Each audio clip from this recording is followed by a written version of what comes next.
Oh, thank you so much for coming back to Sarita Talks. This is my new series called Gone But Not Forgotten. Okay. And I want to profile the people that I know, but also those that I don't know. So, we've talked to Paris Spears, who is in Farmington in Missouri. We've recently talked to Brenda Williams, who is, a dear friend I spent a lot of time with. And this series is going to keep going. So you don't have to be in Missouri. You don't have to know me.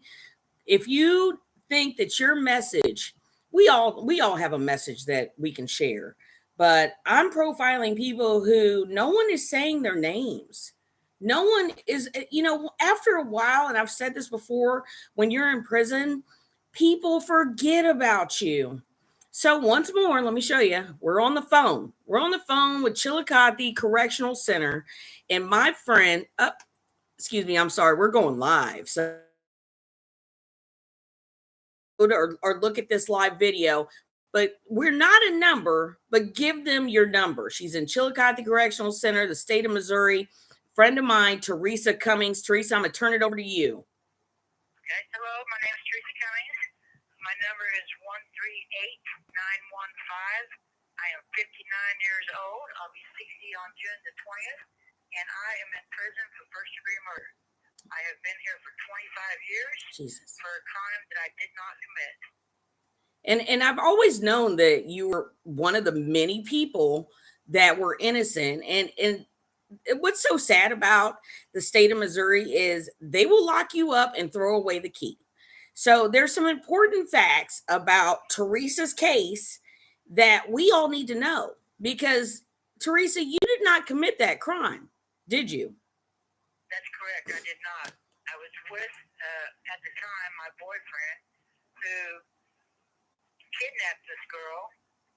He got a 20-year sentence for felony murder, the underlying felony being kidnapping, and 15 years for kidnapping running concurrent. He is currently on the street. I was there when he killed this girl. I went to the cops and said, this is who she is, this is where she is, and I know this because I was there. I told them what my involvement was and took them to the body that they never would have found without my help. And here I said for first-degree murder, life without parole. Wow. So did you just get the LWOP, which is life without parole, or were there additional years tacked onto that as well? No, I just got life without parole. Okay, so you will never have the chance to go before the parole board. I'm just clarifying for the audience, and plead your case. Talk about the 25 years that you've been, an exemplary, I'd hate inmate, I hate offender, but you've been exemplary because I was there with you. And you've been involved in every program that there is, and you did not commit the crime. So will you ever get the opportunity, just for the audience, to see the parole board? No, I will not. I work every day. I've had one violation in 10 years. People with these types of crimes usually have a propensity to act up and act ignorant when they're in prison. I get up every day. I work. I'm not in a wheelchair. I'm on my 2 feet. I'm doing whatever is asked of me. The violation I just recently got, I was in hospice care. I'm a hospice volunteer, and I made a phone call for a dying patient with my PIN number, which is against the rules. Yeah. And I did break the rule, technically, but morally, I don't feel like it was wrong. No. However, I did it and got dismissed as a hospice volunteer, but I do whatever I can every day, and I give back. I'm in the RJO, Restorative Justice Organization. Mm-hmm. I do all kinds of things. Yes, you do. And I was right there with you. So let me tell you, there's so many good people that have been warehoused. So the person that actually committed the crime that you reported and helped law enforcement to take off the streets, when was he released? Probably like 3 years ago. Okay. Let me just ask you, how did you feel when that happened? Well, I felt like that he ought to be the one still in prison since he committed the crime, and I should have at least been given the same sentence as him, if nothing else. But, there's a thing, first-degree murder is premeditation. Yes. Tools deliberation, no matter how brief. If I reach out and slap someone, I thought about it for a half a second. So that's cool deliberation. He got a felony murder charge, which is the example they used. If you and I go rob a bank and I'm sitting in the car, he goes in with a gun, I should have known that there's a possibility that someone could die. So, like, he got felony murder, the underlying felony being kidnapping. I got first-degree murder and first-degree murder only. Life without parole or the death penalty are the only two penalties for that crime. And he's out walking the streets, and I'm sitting in prison for his crime. And, I don't know if the audience picked up on this, but Terressa did not commit the crime. She told was it the next day? No, it was 5 days later. He stayed with me the whole time, and I had just watched this man murder someone. Yes.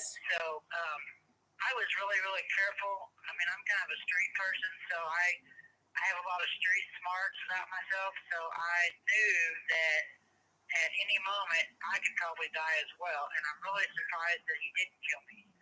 But he said instead of digging 2 holes and burying each of you, I could just dig one and put you both in it. So I just knew that there was a possibility that I could also die. So I did everything I could, told him I loved him, everything just to get back to my car. That he had the keys in his pocket the whole time we were down there, so that I didn't get away. So yeah, I could have easily died too myself that day. So when you went to go report it to law enforcement, tell me how that went. Well, I went to my ex-husband's house and I told him, I said, hey, Ron just killed someone. His name is Ronnie Johnson. And he goes, what? And I said, yeah, you know Melissa? And he goes, yeah. And I said, well, Ron killed her. And he's like, no way. And he said, well, Teresa, he said, the way I see it, you have 3 options. He said, 1, you can kill Ron. Huh? And I said, well, I'm not going to do that. 2, you can get in your car and leave and never look back. He said, but you'll never be able to see your children again. He said 3, or you can go to the cops. And I said, well, that's where I'm headed right now. And So what type of 3 options are those if you think about it? Regular people just don't realize that in a snap your whole life can change. I sat on first-degree murder as well, cool deliberation, all that. However, just through the hand of God, I was pled down to second degree. So I know what that's like, facing that much time. And then they'll hold things over you, like, oh, you might be a victim, but you switched it. And, oh, you've done this, you've done that, you've done this. At the end of the day, there are decisions and choices that people don't ever think that they would be in the situation to make. So I'm just going to repeat what Terressa said. She went to her ex-husband. He says, go to the police, turn around, leave forever, which was, something somebody had told me about my victim, that I either need to leave town and never come back. It was never on the table to, eliminate it. He had so much going on with organized crime that wasn't an option for me. And going to the police wasn't an option either. So you just don't realize that there are people who have been locked up behind bars that had no options.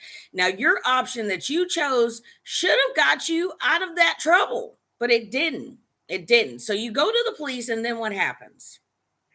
Well, first of all, I called the FBI because I didn't know where we were at. I thought we were in Oklahoma, like we were across state lines. I had no idea. I had never been there before, and he knew that there was a fence that we crossed. He knew that this side was owned by this person, this side was Dade County, and this side was over here. I had never been here before in my life. And so I called the FBI first, and they laughed at me, literally laughed at me. Man, what kind of joke are you trying to play? I said, well, I'm not trying to play no games. I said, this is for real. I was with someone who killed someone, and I'm trying to report it. And they're like, okay. They said, where are you at? And I said, I'm in Joplin, Missouri. And they said, well, call the Joplin Police Department then. I said, okay. So I did. And they didn't think that it was they thought it was a joke at first. I said, no, I'm being serious. They said, can you come here to the Joplin Police Department? I said, yes. So I went there. My ex-husband, me, and my youngest son went to the Joplin Police Department. So did you think in that moment when you went there that you would never leave? that at all. I thought, okay, I'm going to report this. They're going to go get him. Even though I was there, I'm a witness. Without me, they would have never even known that this person was killed. So you got laughed at when you tried to do the right thing, and then you did the right thing, and here we are 25 years later. And like I said, I'm gonna hold it up. She's calling us right now from Chillicothe Correctional Center, where she's been for 25 years for a crime that she did not commit, and the person that did commit it is free. Yep. Is it? They said that at first I didn't tell them the whole story. I only told them part of it because I didn't know what was going to happen. Yeah. I have been in prison 2 other times for drugs, because I was a drug addict. I am not anymore, of course, and would never, ever live that lifestyle again. But they told me, they said, so you're really more involved in this than you're saying, right? And I said, kind of. Because I didn't lie about anything I told them. I just didn't tell them the whole story at that time. Yeah. Because I didn't know if I was going to be locked up or not, so I didn't. So that's How many? what I was convicted on. How many hours did they interrogate you? Oh, about 5 or 6, probably. Okay. And at the end of those 5 or 6 hours, do you feel as though you told them everything you had? No. Okay. Because you were scared and afraid. And let me tell you this. It is a situation you will never be able to imagine yourself to be in. So we're fighting for our lives. We are fighting for our lives. And I remember when I went up for parole, he said, well, I'm going to ask you this question. And he says, I kind of laughed it off. This is a member of the parole board. And he was like, it says in the paperwork that you said you thought it was a cap gun. Did you think it was a cap gun? And I said, this is what I thought. I was in a whole lot of trouble and I was trying to say whatever I could to get out of it. So I lied. I know I saw a gun. And why would this man have a cap gun? That's not going to happen. I just saw a gun, picked it up, and shot it. So I don't know why I said that. And I'm sure in this moment, as we're having this discussion, do you think back then, if you would have told them everything that you know, that you wouldn't be in prison right now? No, I think I still would have got locked up. Me too. Absolutely. Absolutely. Yeah. Because listen, when they're gunning for somebody, and here's the thing, you helped them to solve a case that would have went unsolved. Is that true? That's correct. They never would have ever found her body. Or, because the real killer, they even asked him, when were you going to go to the cops? He said, never. Right. Right. And this is all documented, correct? Yes. That's how it goes. That's how it goes. So tell me right now, how can we help you, the audience that's listening? First, we need someone to open up her case. We need the people who put her in this position to realize that, hey, the man that committed the crime is free. He's free and he would have never told you. So here's another thing that I feel like happens to us. When we're on drugs, we're a woman that society gives up on us and feels like, hey, it's just another drug addict. So if he would have killed you, which was a real possibility, and your case went unsolved, it's like in this moment where they want to lock you up and throw away the key. They never cared about you. That society had given up on you, so you were a throwaway individual. Would you agree with that? That's correct. Yeah, and you're not. We're not. Look at me. Go ahead. I said we're not throwaway individuals. We're people. We're humans. Yeah, they think that that if I actually killed somebody, you think I would go to the cops and say, hey, this is who did this. This is who killed her. I was there. That's how I know that. Can you just lock me up for life without parole? Yeah. That doesn't happen. No. So even as a drug addict, even as somebody who is active in addiction, here's another thing. A battered woman, they take that from us. They take that from us. And we become these cold-hearted killers who all of those bad things that happened still happened. This woman was still afraid for her life. She was still afraid for her life. So I feel like Terressa Cummings did everything right. I do. And that's why I want to tell her story. That's why this whole series is taking place called Gone, but Not Forgotten. So what I need right now is someone who practices law, someone who may not be in the state of Missouri, somebody that has the presence of mind and hears what I'm saying and hears what she is saying to help. There's so many more Terressa Cummings. Do you agree? There's so many more people. And there's another woman, I'm going to say her name, Tanya Cummings. They're not related. Her name's Tanya Cummings. Her brother got the death penalty. And the whole time he was said my sister had nothing to do with it. She was just in the same vehicle waiting for him to go in and supposedly borrow some money. And do you remember when we sat with her the night they killed her brother? Yes. And do you remember the hurt and anguish? And even, I'm sure it was a double-edged sword that not only did I lose my brother, but he said the whole time that I had nothing to do with it. There's other Terressa Cummings. Terressa, we've been on here about 16 minutes chopping it up. This is one of my dear friends, and iron sharpens iron. I remember a lot of times Terressa would get into not relationships, because I don't want you to think the wrong thing, but friends. She would become friends with people that saw her heart condition. And I would say, Terressa, that's not your friend. But it hurts so much when that's your inside family. And Terressa, you know what situation I'm talking about, right? Yes, I do. That just speaks to her character. That even in a lonely, hopeless place, that she wanted to save relationships and friendships that weren't even, people were self-serving and they saw her good heart. And I really feel like law enforcement saw that they had somebody that they could manipulate, that they could use and make an example of, when the example didn't need to be put on your shoulders. Would you agree? Absolutely, I agree. Now tell us anything. Yeah, go ahead. Every day I sit here and I know that, for my participation, I don't feel like I should have walked scot-free because I was there. However, life without parole for a murder I didn't commit is not cool. I mean, I don't feel like I deserve that at all. I know you don't deserve it. I know you as a person. And we're not evil, angry, hurtful people. We're not. 85% of the people who are in prison for a violent crime, if not more, are not the same people. They're not the same people, or they were good people. I was a good person. I was just going down the wrong path. Terressa is a good person. She was just going down the wrong path.